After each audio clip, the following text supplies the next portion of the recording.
My name's Avis, and I was a 2013 Winston Churchill Fellow.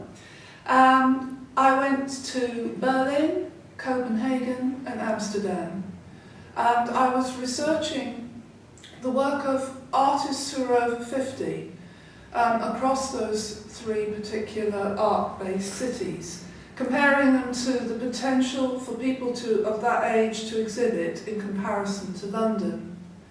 The exact title of my fellowship was something like Connecting Communities,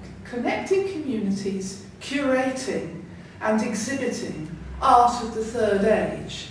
But by the time I got to my report, it was called Is Your Age Showing?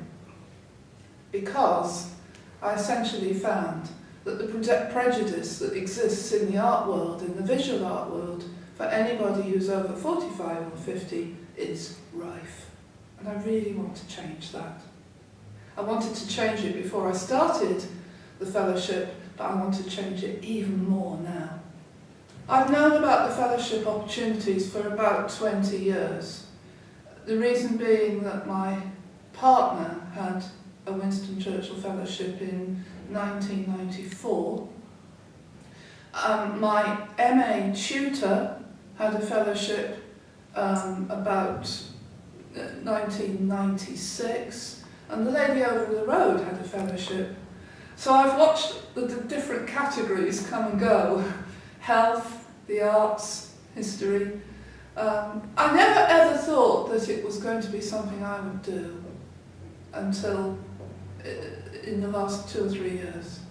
I don't find interviews difficult, but having said that, the interview process here was very friendly and very personable. The application process, which was online, you think, how do I want to say this? Then you put the words in and you find you've got too many words. But actually, I learned a lot from that because it made me more succinct. I think that the strength of the Churchill Fellowship is that it is for any age, any sex, any ethnic background, and I think that's its strength. I wouldn't want to have done anything that was particularly for a certain class of person. I think it's made me more ambitious at the age of 66 than I would have been if I hadn't done the Churchill Fellowship. Brilliant, it was brilliant. It was a challenge, it wasn't easy. I was on my own for nearly 6 weeks in 3 European cities. I didn't know anybody there. But essentially, I managed to do it. I managed to interview them, from the most famous artists through to the people who are completely unknown. And it has empowered me. This has empowered my work, but more than that, I want to actually make it clear to other older artists who may not be that successful that it's important that they carry on and that they don't give up and that they do not become cynical, because it's such a powerful way of running your life. Being an artist it's like a disease. You don't choose to be an artist.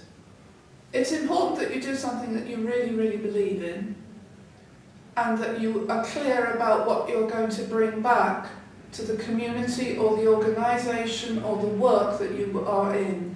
It is not a holiday. It is something that will empower your life and affect your future.